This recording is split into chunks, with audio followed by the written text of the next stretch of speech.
Hi, congratulations on your new RV. We're really excited for you. Please make sure before you're signing that you bring the following items with you.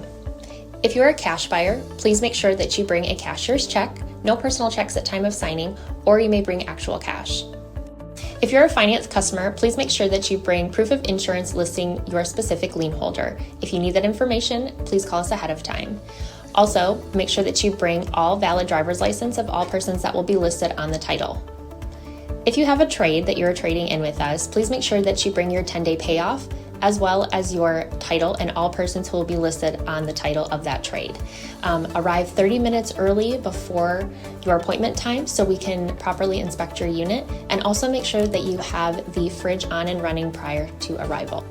If you have any questions, please feel free to give us a call at 810-686-0710. Thanks so much. Have a great day.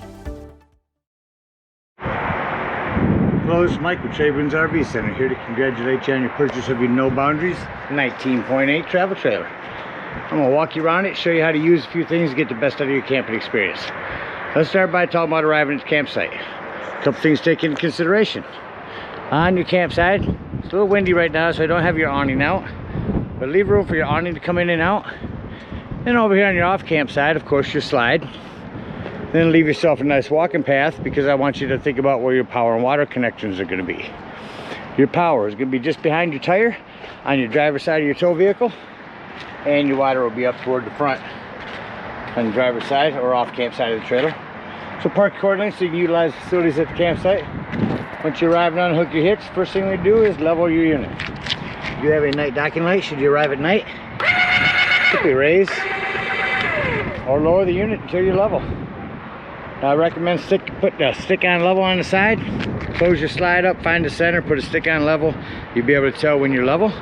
Once it is level, we're going to go ahead and stabilize it. 3/4 inch hand crank goes on here. Crank to the left to bring them down. As I bring them down, I'm going to recommend stabilizing jack pads. Jack pads are going to protect the feet of your stabilizing jacks from dirt, debris, hot blacktop in the summer. Get a 4-pack of those with your 10% off coupon. Put that down and just run these down to their top. Once you have any type of resistance on your hand crank when it's all the way down, as far as you want to come down. Remember, these are stabilizing jacks, not leveling jacks. We already have our unit level. We just want to get it stable.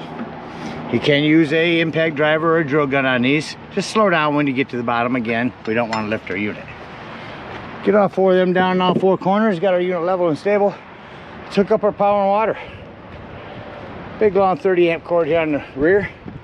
The way these new ones go on, little pistol grip here.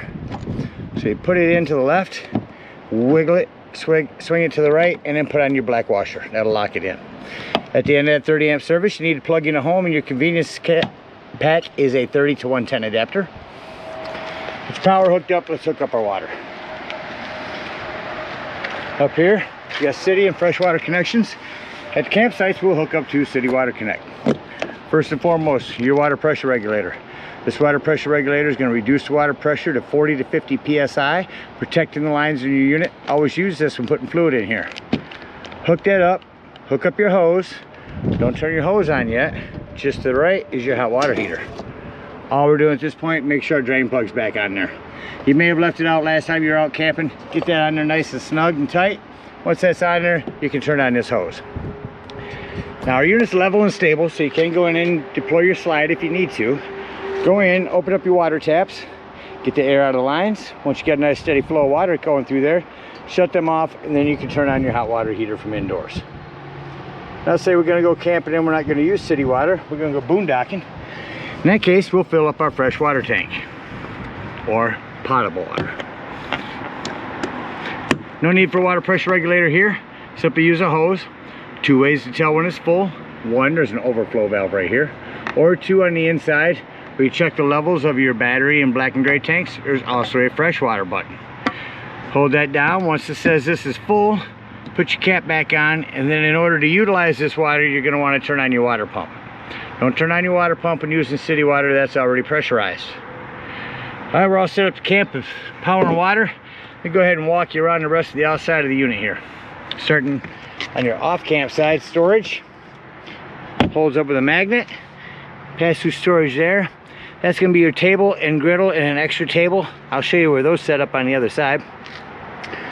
Fresh water, city water, hot water heater. And here's our low point drains, fresh water and main low point drains. Of course, your slide.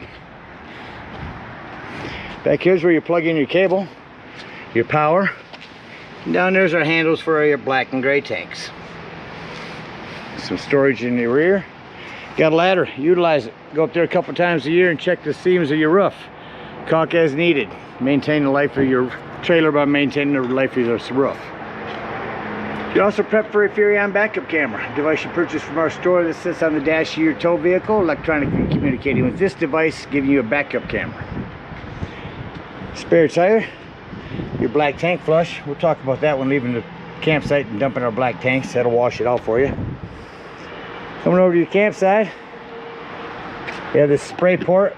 There's a handle with a hose inside storage I'll show you. And an LP quick connect. Great place back here for your accessory table, your other table that your griddle sets on. Here's a flue for your furnace. If you're running your furnace, steer clear of that. Make sure nothing's ever blocking it. A vent for your microwave. A couple of 110s out here. Coming to the front storage, there's that hose for that spray port. All your hitch work, your extra table, and elite griddle for up front. Or back there on the griddle area. Front your hitch work, your propane. There's two ways this locks on. From the top here, as well as here, this screw will hold this top on. There's your regulator, lefty loosey to turn on in here. Again, your batteries, check your battery post now and then, make sure those haven't wiggled loose.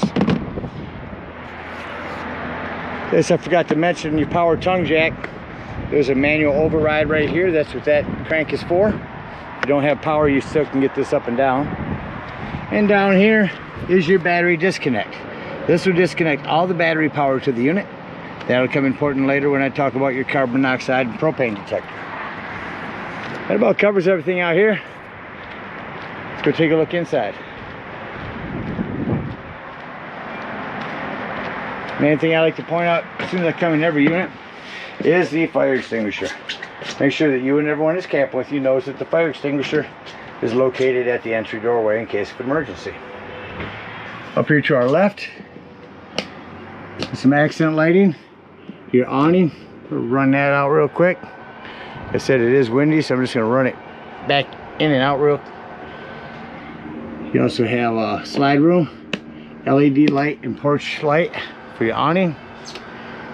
As your awning comes out, there's going to be a flap fall down. Once that flap falls down to 90 degrees and you can see your bar, that's as far as you want to run that out. That will extend itself past that and run itself up backwards. So keep an eye on it as you're running it out. Make sure you don't run it out too far.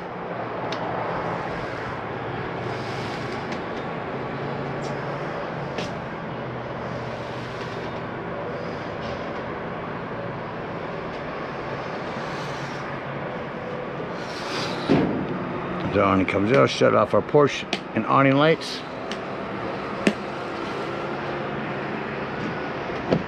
And let's continue the tour. They call these a slam lock, but you don't really need to slam them to get them to close. Some lighting underneath here, a couple USBs. Coming into your kitchen here, you have a light and fan over top your cooktop. Now these are a hand light. Turn these up to light and hand light them with a long lighter. Below that is your convection microwave. Below that, your vacuum system.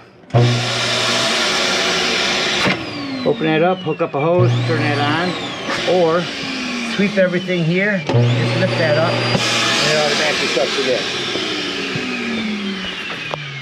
in. Your Norcold fridge, we'll turn that on up here.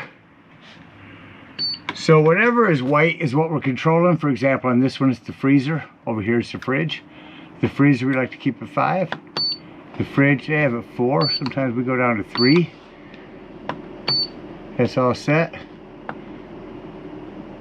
And then your night mode. That'll tell the fridge, hey, I'm not going to be using it a lot, opening and closing it, save me some power. Into the bathroom area, several things back here, your lighting. So here's where you check those tanks. There's your brand new battery, your fresh tank, that's the button I said you can hold down and tell when your potable water is full. Your black and gray tanks. Here's where you turn on your water pump if you're using potable water, your water heater if you're using gas, your water heater if you're using electric. Heating tanks, black or fresh and gray and black tanks, a little pad on those if you're in inclement weather. You can turn those on. And then your solar charging controller. This controls how much power your solar system puts to your battery. Your only concern is holding battery type in and making sure that you are on wet battery. You're all set. 110 in here. You have a hand crank open power exhaust vent in here. Your bunk area, they all have their own individual lighting up here with USB ports. Down below your bunk area is going to be your access panel to your breaker box and fuses. Coming around the corner from that, just to the left of your picture, is your thermostat. Let's turn on some air. The AC on, turn that down. Let that kick on.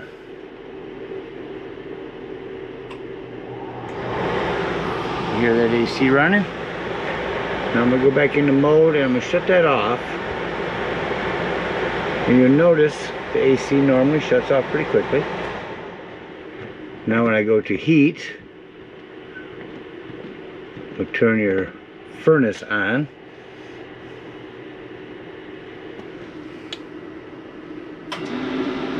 Let that kick on. I'm going to shut that off. You'll notice the furnace fan always takes a couple minutes longer to shut off than the AC fan. Another 110 down here, and your 12 volt carbon monoxide propane detector. The reason I mention that's 12 volts, it's always running off your battery. So if you are boondocking, nothing plugged in, charging your battery, make sure that you disconnect your positive battery post if you're going to be gone for the day, otherwise this will run your battery down. Your slide here, we'll talk about that when we're done here at the table. You set this table down in between there, fold it down. You put this cushion on there, that'll give you another bedding area. Around your television, turn that on for you. While I do turn it on, I want to show you they have this safety strap for travel. Make sure that you attach this on here. There's your TV running. Come down for your TV next to your bed, down here in the corner. There's going to be your inverter and your 110 with GFCI reset. And lastly, up here in the cupboard is your JBL Bluetooth speaker. Some paperwork up in there for you. That about covers everything on the inside. I did miss your smoke alarm up here. Let's act like we're going to leave the unit or the campsite and shut off all of our interior lights. And then we can see any individual lights that we may have left on.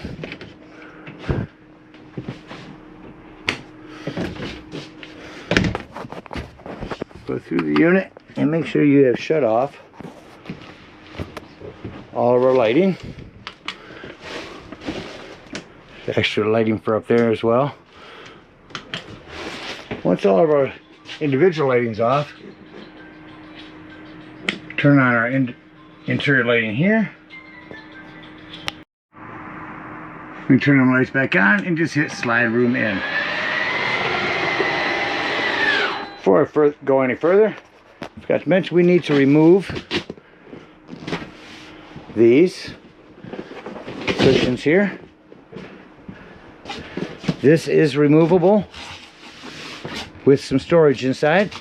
It's all velcroed, in case you didn't know that. Now this will slide in.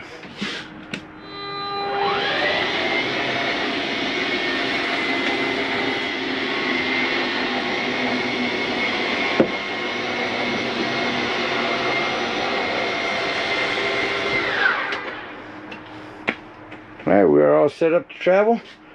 Shut off our interior lights. Exit the unit. Now for these steps, you want to make sure this exterior door is all the way open, or this could catch on it. Lift that up inside there. Lock this side in. Lock and deadbolt your exterior door. Lift and turn your handle.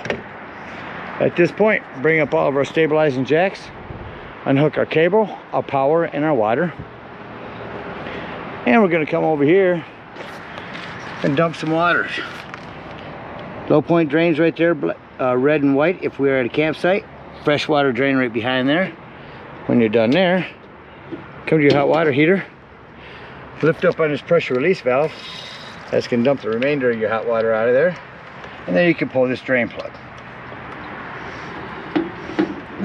Hook up your hitch. Oh, make sure this goes down, otherwise your door won't close. Hook up your hitch and head on up to the dump station. At the dump station, park accordingly. Your dump is going to be behind your tire over on your campsite or off campsite. 10-foot hose comes with your convenience pack. Hook that up, and the first thing we're going to pull is our wastewater holding tank. That is going to be your black handle.